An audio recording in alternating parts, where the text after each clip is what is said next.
Summer 1923. It was the ideal time. Most of the family and the servants were removing to Grantham House in order for Lady Rose to be presented to the king. There would be a skeleton staff on the premises, and Tom Branson was remaining behind. Do nothing, Prue had advised Thomas, when he came down to Milo's house to meet up for him, on the first evening after they had left. Milo can help you with that, Thomas had told Daisy before most of the kitchen staff had left. When she is next up, at Downton, I don't know. Daisy looked in disdain at her books. Miss Bunting has been teaching me. Mrs. Batemore has been so kind, she added, looking out of the boot room and along the corridor. She's paid for these lessons. I am glad you think she's good. Wouldn't you like a university graduate to teach you? She knows such an awful lot. And she will be well protected when she next does come back. Mark my words, he added, as he noticed Tom Branson move along the corridor. It had been blatant, and he had known it. But, well, he had been getting frustrated. Was it not just worth a prison sentence for attempted murder? He could incapacitate Tom Branson very easy, keep him alive with life-changing injuries so that he never forgot what he had done to Milo. But Prue, offering his very own, very good whiskey to Thomas that night, counseled against it. Trust me, Thomas, Prue told him. Machinations, behind the scenes are working. Mark my words, the man will be gone from Downton of his own volition. America seems likely, though it is killing him, truly, that he can never return to his beloved homeland. Thomas nodded, and sipped the whiskey. And what about you, Jack? Can you return home? Prue smiled over the rim of his glass. At some time, he told Thomas. And the conversation stopped and the men savored the whiskey. Too young to make an impression, it was nonetheless drinkable. Thomas's mind drifted to his parting words with Chadwick, as echoes of bad language. Rutherford's could be heard berating the man Oppenheimer for his clumsiness. Presumably he would not suit the Cavendish even if the Cavendish suit him. How could he contemplate divorce when Milo had been so ill-used?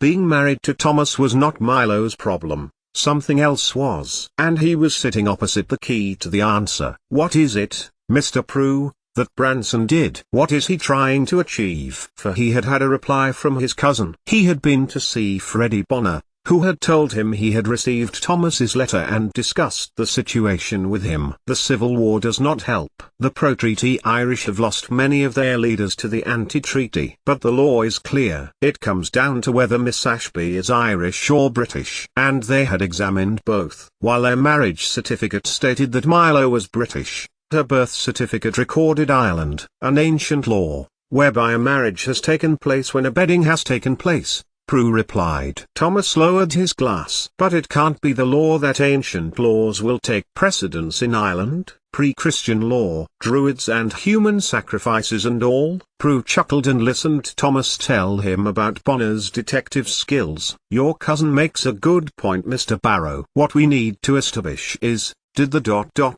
attack take place before or after 6th of December 1921? He saw Thomas's face. I am sorry to ask you. It was after, as you suspect. Yet, our marriage took place before then, 1920. This time Prue shook his head. Ireland is not a free country, not yet. When Great Britain conceded a treaty, there was one half of the country who accepted it as being enough freedom to lead to freedom, Michael Collins for one. For the other half, it wasn't enough. That is what the Civil War is being fought over. And yet, Ireland is still a dominion within the Empire of Great Britain. George V is king, King of Ireland. What Branson supports is a fantasy. But his family? Thomas asked. The people who raised him? Prue held out his flask again. What is difficult to convey, Mr. Barrow, is that when you ask in the Irish, who are you?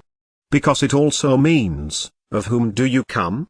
That is, who is your family? In Ireland, your family is yourself, and vice versa. But Thomas was on his feet. She needs an end to it, for her own sake. It happened to another woman in the house. I don't know when. I don't know the circumstances, but I have spent a lot of time and effort in establishing that the man was the valet of a lord and he ended up dead. That was what Thomas had got out of Miss Baxter. He had sent a message via Daisy to London that he was looking forward to the stories she was going to tell him. Inhaling on his cigarette, Thomas was reminded of Sarah O'Brien taking him under her wing. "Listen for everything. Tell me," she told him, "the more we know, the better position we will be in." Thomas had protested, but she had put it to him it was here, or be sent back home. That would have been unthinkable. So he had spied. Why did Baxter think she had the right to be above doing what staff had done to for miles over the centuries? "I envy her." "Envy?" Prue looked unusually startled. "Because that man can never harm her again." And Jack Prue inhaled on his cigarette. "Here's what I can do," he said to Thomas, gesturing with it. "Valor won't take long to establish the government, and then I can go home."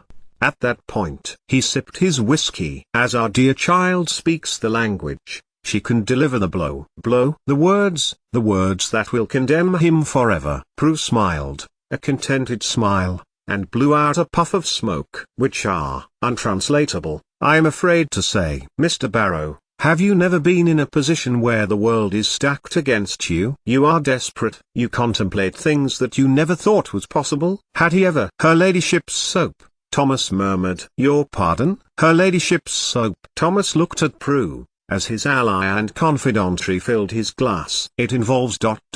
well ... a woman whose tongue was more loose than was good for her. It came to haunt her in the end. Saved my neck." "Literally, possibly." "Figuratively, sure enough." "Then this will be Milo's soap, Mr. Barrow," Prue told him. "It may take a while but trust me, Tom Branson will be well and truly trapped."